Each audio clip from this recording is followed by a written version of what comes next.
Jumpa lagi Sobat Gang Petrux. Bagaimana kabar kalian? Semoga selalu dalam keadaan sehat. Pada video kali ini, kita akan membahas biografi Sid Vicious. Siapa sih Sid Vicious? Sid Vicious adalah salah satu sosok yang paling sensasional dan paling kontroversial di dunia rock. Namanya dicetak tebal dalam sejarah musik, apalagi dia bergabung dengan Sex Pistols, sebuah band punk rock yang menjadi simbol pemberontakan dan kebebasan.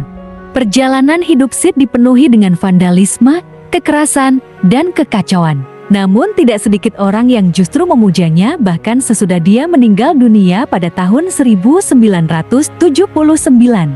Sid Vicious sebagai anak tunggal dari seorang ibu yang mencandu narkoba. Ayahnya sudah meninggalkannya sejak dia masih kanak-kanak. Lantas dia menemukan kebahagiaannya sendiri di dalam skena punk di London, Inggris. Sejak itulah dia semakin tenggelam dalam gaya hidup penuh kebebasan. Sid Vicious lahir di London, Inggris, tepatnya di Lewisham tahun 1957 dengan nama asli John Simon Ritchie. Sid kecil lahir tanpa didahului status perkawinan sah dari kedua orang tuanya.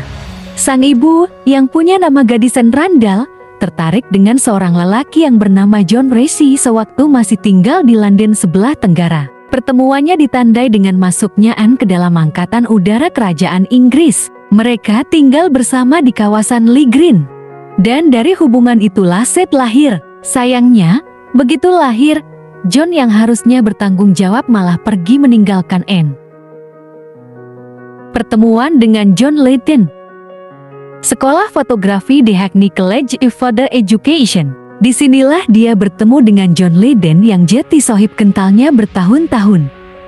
Bersamanya, dia terobsesi dengan musik glam rock yang dulu diusung Mark Bolan dan David Bowie. Saking gilanya dengan David Bowie, kamar Simon juga dipenuhi poster Bowie. Karena senang sama keluarga kecil Simon, John akhirnya memutuskan untuk tinggal di kamar Simon. John, jadilah Sid Vicious. Pertemanan mereka berdua emang unik karena saling mengisi. John menularkan sifat humorisnya kepada Sid yang penyendiri. Sementara John jati ketularan cool dan sedikit punya dark side. Tapi mereka berdua punya kesamaan. Dan apalagi kalau bukan narkoba. Mereka berdua pernah nenggak speed dalam suatu pesta. Begitu digerebek polisi, Sid dan John malah nyerang tuh pelis sampai gigi depannya copot. Untuk melanjutkan hidup, mereka berdua kerja serabutan lagi. Dari kerja di restoran, toko sepatu sampai ngamen di stasiun kereta bawah tanah pun mereka lakoni. Di saat itu, Sid dan John juga punya geng yang suka nongkrong di suatu toko clothing di kawasan Kings Road. Toko yang punya nama Sex ini nantinya akan jadi titik awal masuknya Sid ke Sex Pistols. Sid Vicious menjadi terkenal karena kepribadiannya yang edgy, memberontak, dan kecenderungannya yang merusak diri sendiri. Sebagai seorang remaja, dia menggelepar, putus sekolah. Berkeliaran di London, dia adalah salah satu dari banyak pemuda yang tidak terpengaruh untuk merangkul semangat anarki dan pemberontakan punk. Dengan rambut runcing, penampilan acak-acakan, dan sikap buruk, Vicious dianggap sebagai orang yang ideal untuk bergabung dengan grup punk terkemuka, Sex Pistols. Dia dibawa oleh manajer band, Malcolm McLaren, untuk menggantikan basis asli Glenn Matlock pada tahun 1977, meskipun dia bahkan tidak tahu cara memainkan alat musik tersebut. Sex Pistols. McLaren telah menciptakan Sex Pistols pada tahun ke-1975. Salah satu kekuatan utama dalam musik punk, band ini memainkan lagu-lagu pendek bertempo cepat, mengungkapkan kecemasan dan frustrasi tentang kondisi sosial dan politik saat itu. Tidak seperti pertunjukan musik dari generasi sebelumnya, grup ini tidak tertarik untuk memproduksi rekaman hit atau menyenangkan orang lain selain diri mereka sendiri. Bahkan sebelum Vicious bergabung, Sex Pistols dikenal cukup menggemparkan. Selama wawancara televisi langsung pada tahun 1976, mereka memuntahkan begitu banyak kata-kata kotor sehingga mereka segera dihentikan oleh perusahaan rekaman mereka. Namun, Vicious ikut serta untuk beberapa sensasi terbesar grup. Di single God Save the Queen, penyanyi John Rutten, nama panggung John Linden, menghina Ratu Elizabeth II, mengatakan bahwa dia bukan manusia dan memiliki rezim fasis. Akibatnya, band tersebut diserang secara fisik beberapa kali dan tidak dapat menemukan tempat untuk bermain di Inggris Raya.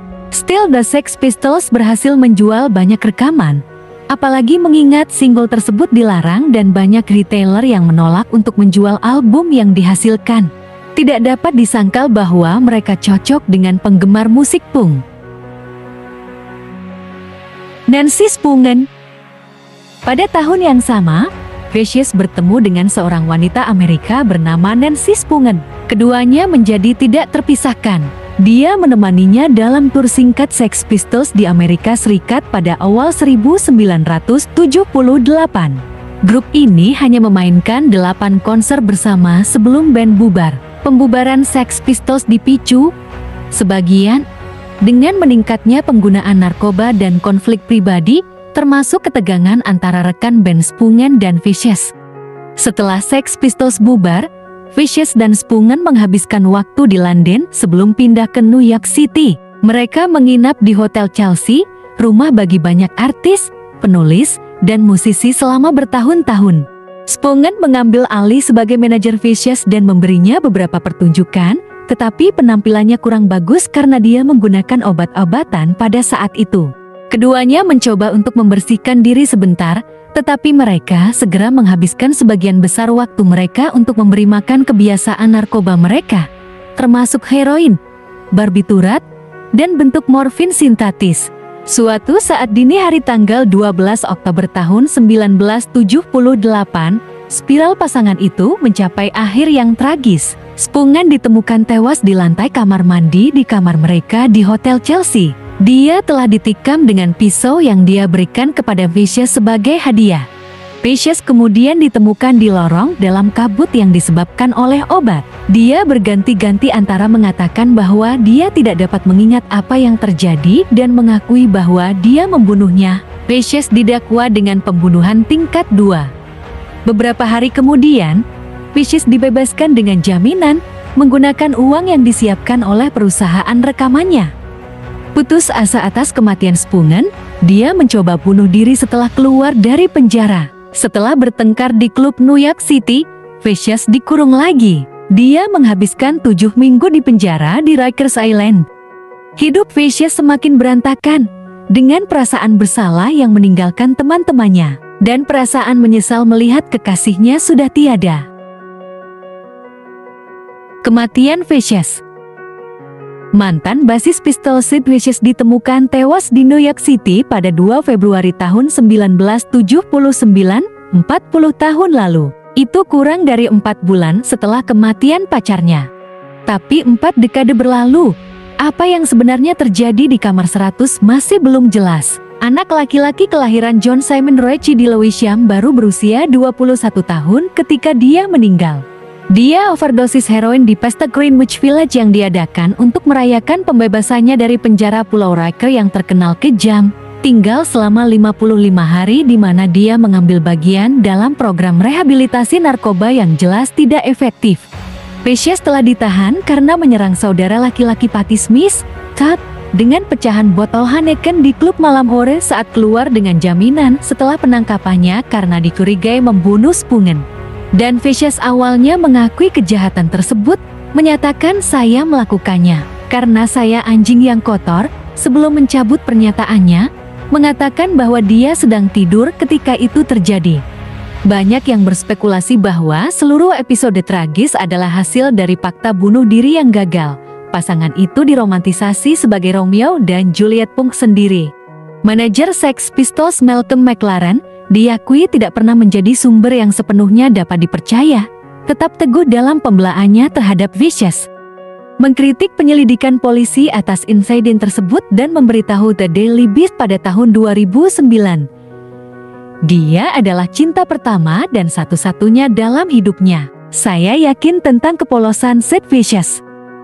John Lydon, pentolan The Pistols yang menggeram, menyatakan penyesalannya karena telah memasukkan teman masa kecilnya ke dalam band, berkomentar pada tahun 2014. Dia tidak memiliki kesempatan. Ibunya adalah seorang pecandu heroin. Saya merasa tidak enak karena saya membawanya ke band. Dia tidak bisa mengatasinya sama sekali. Saya merasa sedikit bertanggung jawab atas kematiannya. Demikianlah video kita kali ini. Semoga bermanfaat buat kalian semua. Akhir kata saya izin pamit. Terima kasih.